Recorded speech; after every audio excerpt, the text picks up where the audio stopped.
Bonjour les Sagittaires, comment allez-vous? J'espère que tout va bien pour vous. Je suis ravie de vous retrouver pour cette première guidance de l'année. Bonne année 2025 les Sagittaires. J'ai plein de Sagittaires auxquels je pense, voilà, je pense à vous. Pour ceux et celles qui ne me connaissent pas encore, je suis Marie Cardinal, je suis tarologue, je suis hypnothérapeute et je vais vous faire une petite guidance, enfin faire une guidance avec vous sur vos énergies du mois de janvier avec le tarot de Marseille, les 22 arcanes. Je vais en choisir une des 22 arcanes majeures du tarot de Marseille pour aller voir quelle est l'énergie extérieure qui va vous accompagner sur ce mois de janvier. Et puis pour vous, on a l'arbre de la connaissance et le nouveau tarot Paladini pour faire un petit peu votre guidance à vous, perso. Pour ceux et celles qui veulent une guidance avec moi, rien de plus simple, vous avez mon site internet juste en bas de la vidéo, vous avez tous les renseignements, vous scrollez, là, vous cliquez, vous scrollez, non plus. Et vous avez un petit plus, vous scrollez, parce qu'il y a des gens qui me demandent où ça. Mon site internet, vous avez mon adresse email, et puis voilà, et puis vous pouvez me poser des questions, prendre rendez-vous par ce biais. Je propose des guidances en visio, évidemment, par téléphone, mais aussi en cabinet. Allez, les Sagittaires, quel est l'arcane qui va vous accompagner? Waouh, ça tombe bien. Un numéro 1, un battleur, ça c'est l'énergie qui va vous accompagner sur ce mois de janvier. Et avec le tarot Paladini, moi je fais tout en direct, hein, je ne fais pas les tirages d'avance. Avec le tarot Paladini, on va faire un tirage en 4 cartes. Et la première des cartes, c'est ce que vous voulez, ou votre point de départ sur ce début janvier. Et avec vous, le tarot est très dissipé.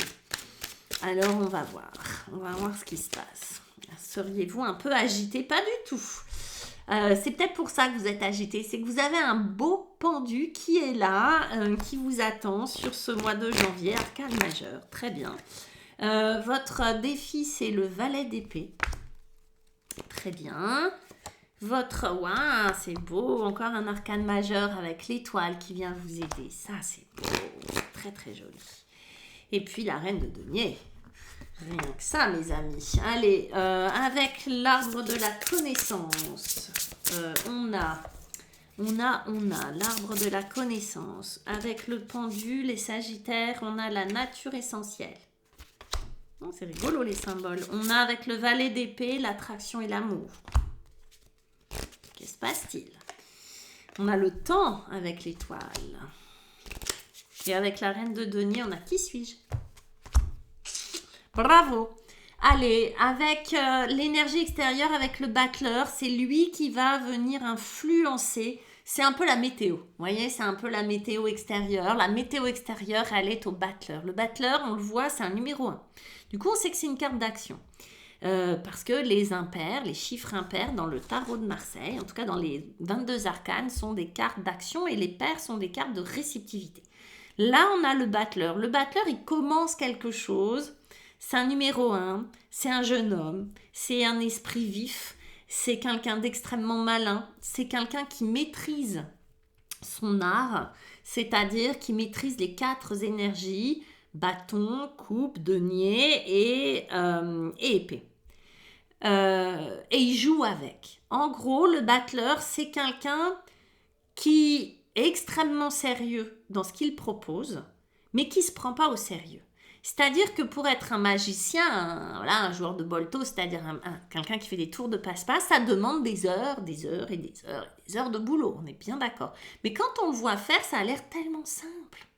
En fait, c'est quelqu'un qui simplifie les choses, le battleur. Ça ne veut pas dire qu'il est simple, ça ne veut pas dire que c'est facile, etc. Par contre, il rend les choses merveilleuses, il rend les choses faciles, il rend les choses simples. D'accord? Donc lui, il va venir vous aider là-dessus. Il va venir vous aider à remettre de l'innocence, de l'insouciance, de l'émerveillement dans votre vie. C'est son job à lui de faire ça. Ok? Il favorise aussi le travail. Alors, le travail, mais aussi le travail sur soi. Il favorise les nouveaux départs, les nouvelles rencontres, les nouveaux contrats, tout ce qui va être nouveau, tout ce qu'on n'a pas encore vu, tout ce qu'on n'a pas essayé. Voilà. Il va vous inviter à regarder la vie avec un œil neuf, pour faire court. vous en êtes où? Vous êtes dans l'énergie du pendu. Arcane majeur, énergie du pendu. Il est possible que vous ayez plein de questions qui fusent, que vous vous posiez plein de questions, les Sagittaires, que vous ayez même peur.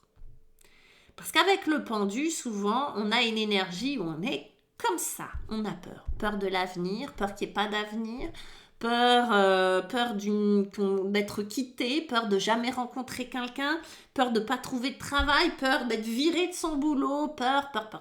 Ok? Du coup, ça amène beaucoup de mental, beaucoup de questionnements. Et on a la sensation qu'on n'avance pas. C'est-à-dire qu'avec le pendu, une sensation que tout est un peu figé, que tout est un peu paralysé. Vous voyez, comme si on commençait le mois de janvier avec... là, ça bloque. On a l'impression d'être un peu bloqué. Le pendu, il n'est pas réellement bloqué. Vous voyez, il est attaché déjà que par un pied, pas l'autre. Il a les mains, on ne sait pas. Ça se trouve, il a un couteau, comme le battleur, là, dans les mains. Il peut se détacher, bref. Lui, on dirait presque qu'il est content d'avoir la tête en bas. Pourquoi?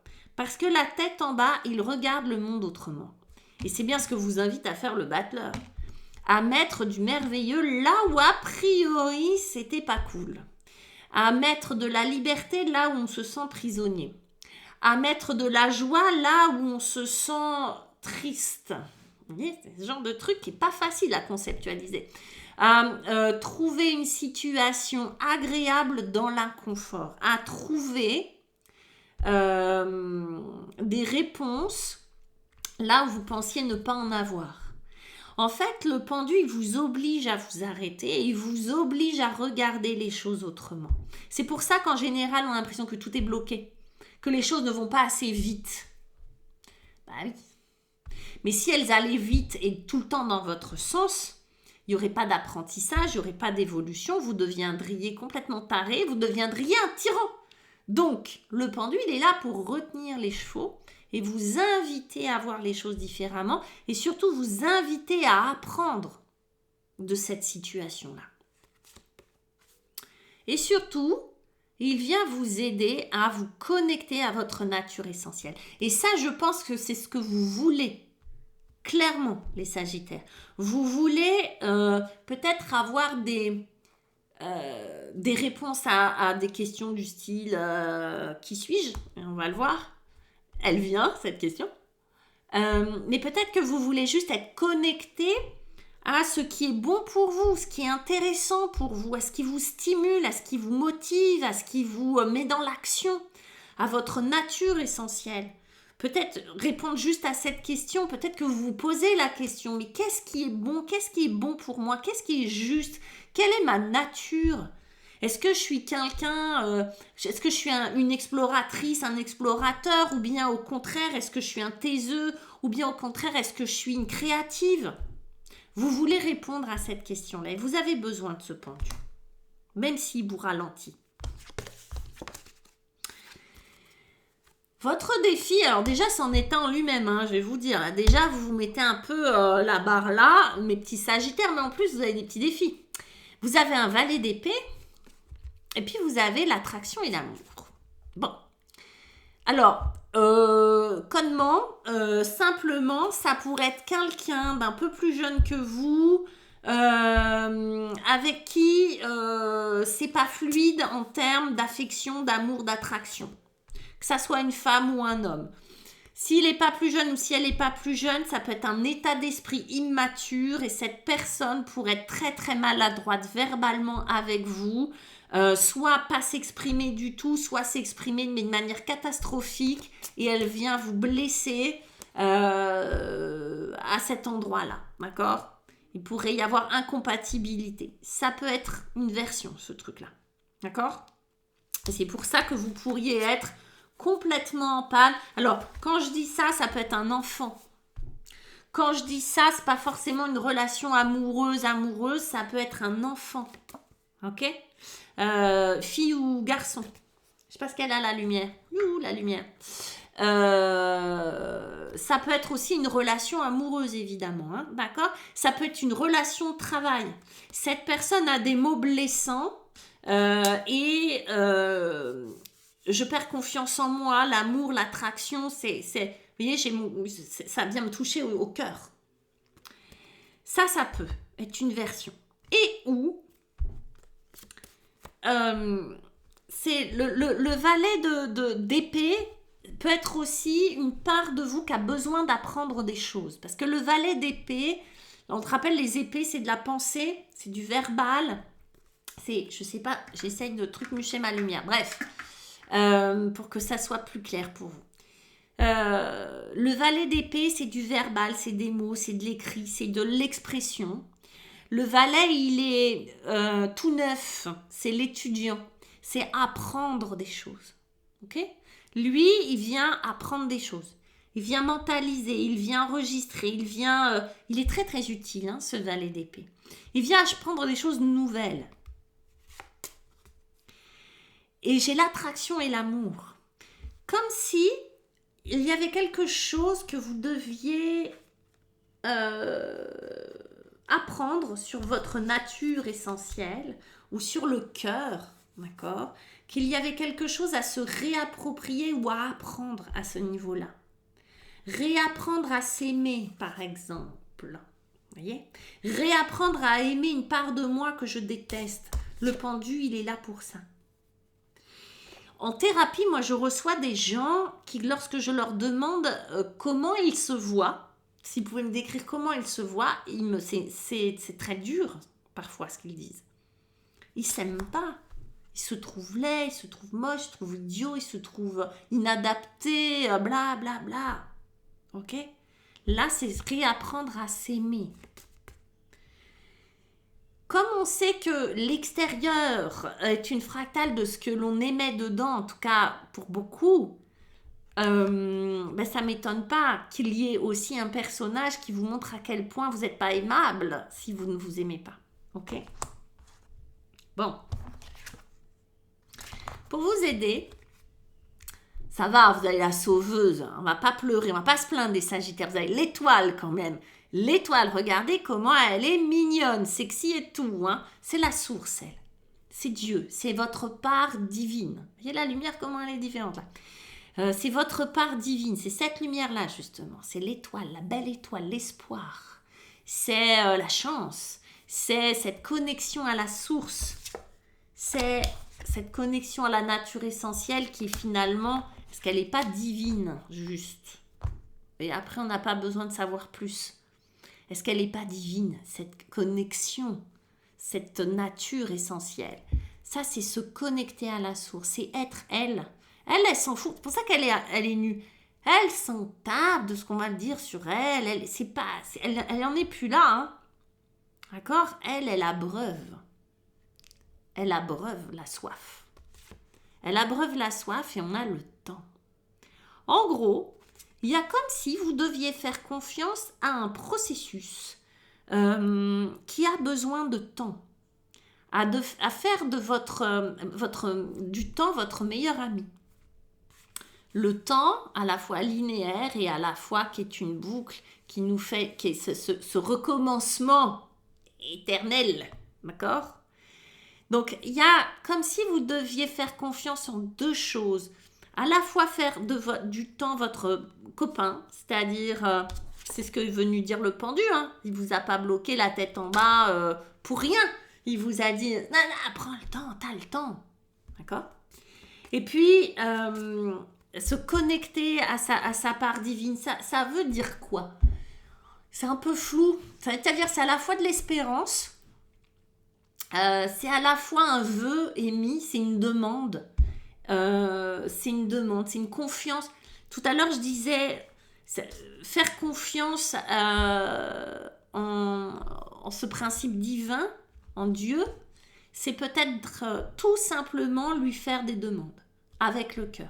C'est-à-dire lui faire suffisamment confiance pour espérer, pour pouvoir lui livrer ce qui est le plus important pour vous.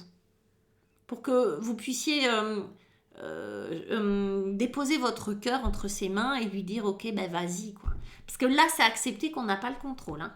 Avec l'étoile, là, cette confiance, c'est dire ok, moi je suis en fait, on est tous foireux, j'ai pas le contrôle, c'est toi qui décides.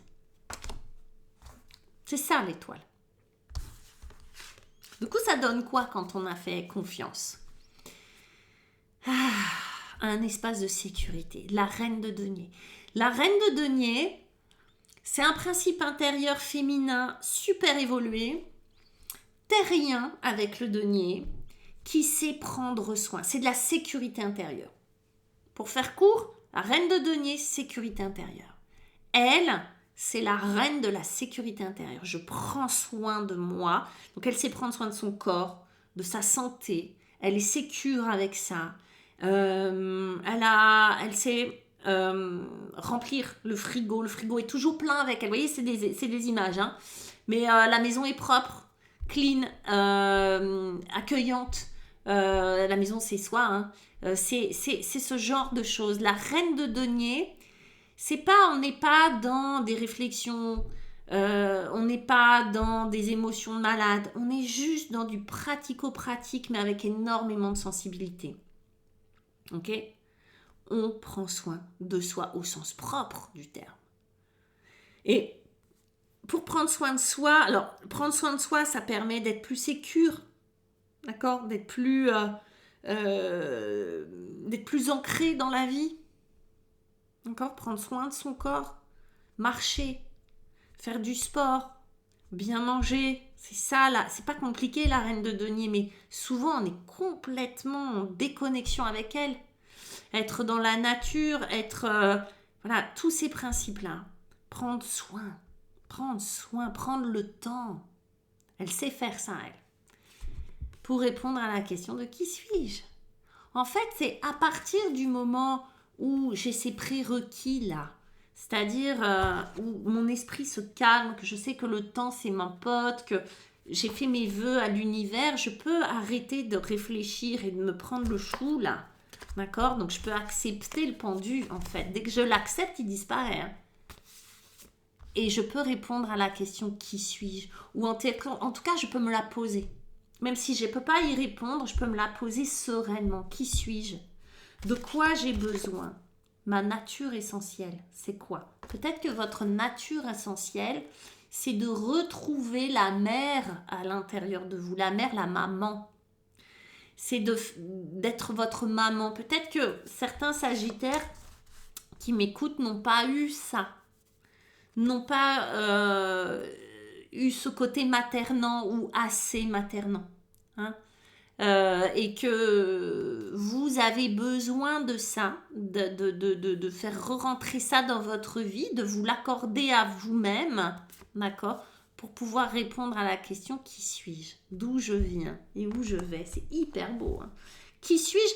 Moi, je pense que c'est juste poser la question, mais encore une fois, je pense que la réponse, c'est faire le tri entre ce que je veux et ce dont j'ai besoin. Ce qui est bon pour moi et ce que je veux. Vous voyez ? C'est pas la même chose. Encore une fois, c'est pas la même chose. C'est pas parce que je me tapais la plaquette de chocolat en entier que c'est bon pour moi. Vous voyez, c'est ça. Et lui, il vient vous arroser de légèreté et d'insouciance pour que vous puissiez, dans cette évolution, y prendre du plaisir, vous amuser, vous reconnecter avec cette énergie du valet d'épée qui est cette énergie de jeunesse, d'insouciance, d'apprentissage, vous voyez, de ce côté j'ai envie de, insatiable, de connaissance. Ok ? C'est hyper beau les Sagittaires. Moi, je vous fais un gros bisou. Je vous souhaite une très très belle, un très beau début d'année, mais de toute façon une belle année. Laissez-moi vos commentaires, laissez-moi vos pouces, abonnez-vous, ça me fait plaisir, ça encourage la chaîne et c'est top top top. Et je vous dis à très très vite. À bientôt, ciao.